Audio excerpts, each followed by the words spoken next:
What's good, everybody? It's your brother Bad Black, the most dangerous and most toxic black man on the internet, and I am black up in your face again with some more pro-black commentary.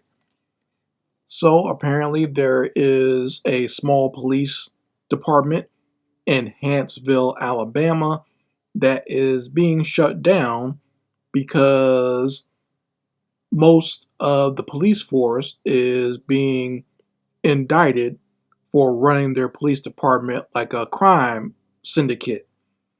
And the story just broke the other day and what's made it interesting and why it's going viral is the picture of the mugshots of a lot of the sheriffs from this particular police department.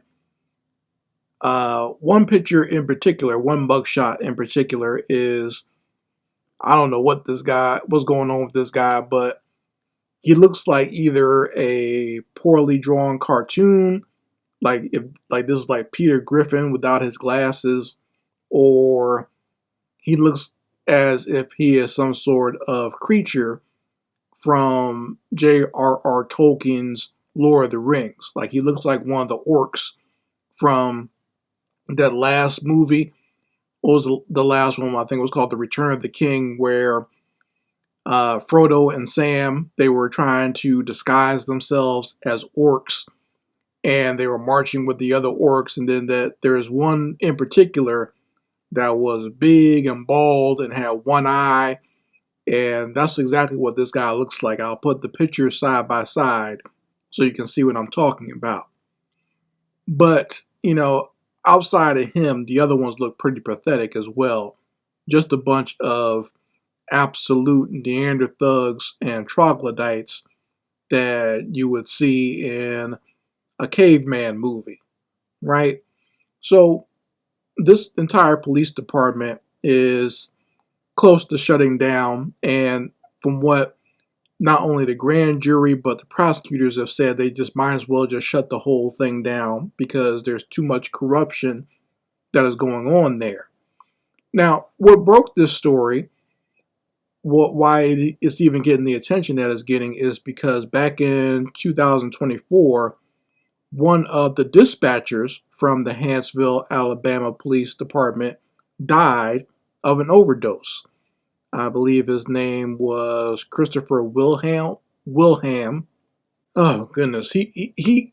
So I'm surprised as I'm looking through all the charges of the different sheriffs here and why they suspect Christopher Wilhelm died.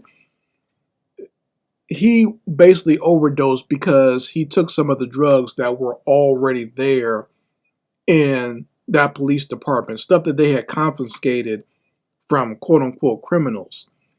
But apparently, in this police department, going to get some drugs was like going to get a soda out the refrigerator, or going to get like if someone had brought like some cupcakes to the office for everyone to share, or some donuts for everyone to share, right? That's what it was like getting drugs at this police department. You can just go to the evidence locker and just go get some, right? And, a lot of these cops that were there were not only using, but they were also reselling.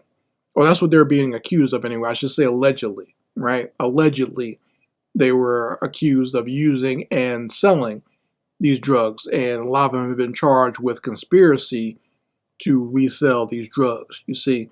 So, when I see stuff like this, it adds on to my theory of corruption and the culture that go on in these different police departments. Because look, this is a small town. This town has like not even 4,000 people. And this is how their police department is acting. Now, imagine some of these bigger police departments, like some of the ones like in either LA or New York. Like imagine how corrupt they are. Or you think about police departments in places like Miami or Chicago, right? They always talk about the how bad these cities are with the crime, but what a lot of people won't talk about is how a lot of these crimes are being committed by these police forces there. You know, it's known that the LAPD would start gang wars and plant drugs on people.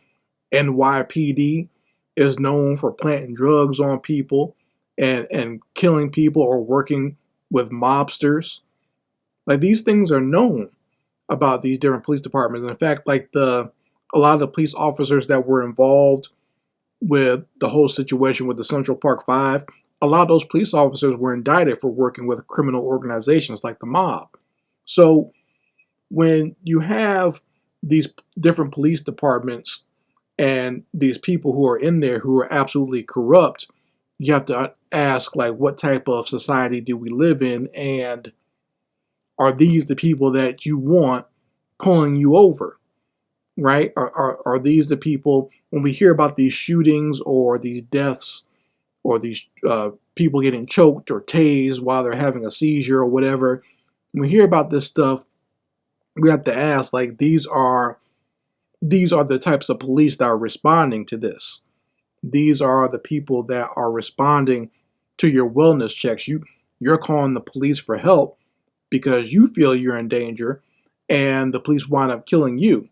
And this is why, because a lot of them are criminals themselves. There's a recent story where police respond to a shooting, and one of the young men who was running from the shooting, he was trying to get away, the police wound up killing him. Like, it's like you can't even, you're trying to save yourself, or like I said, you're calling for help, and you wind up getting murdered by the police.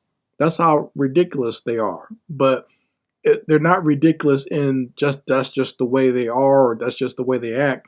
It's because a lot of them are corrupt by nature. This is police culture, like I said, and it covers different police departments all over the country, from your major police stations in these major cities to little towns like Hanceville. You got corruption, you got drug dealing, drug use, and all types of abuse in between. I mean, you remember the story that came out of Tennessee here, where you got one female officer basically being the town jump off.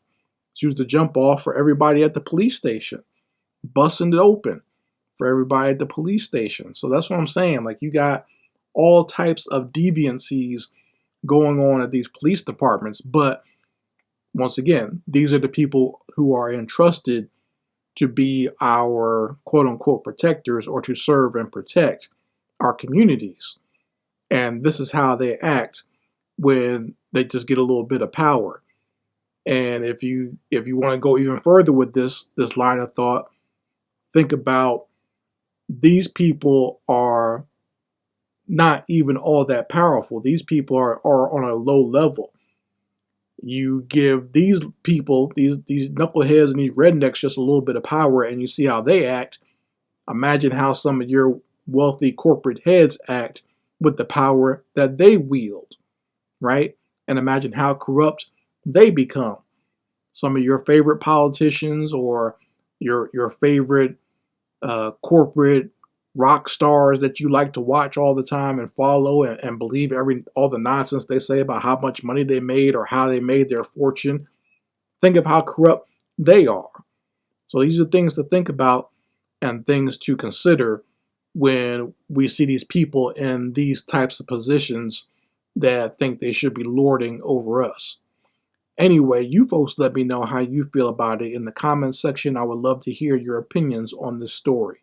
Anyway, Mad Black, and I will be back with my foot on a devil's back.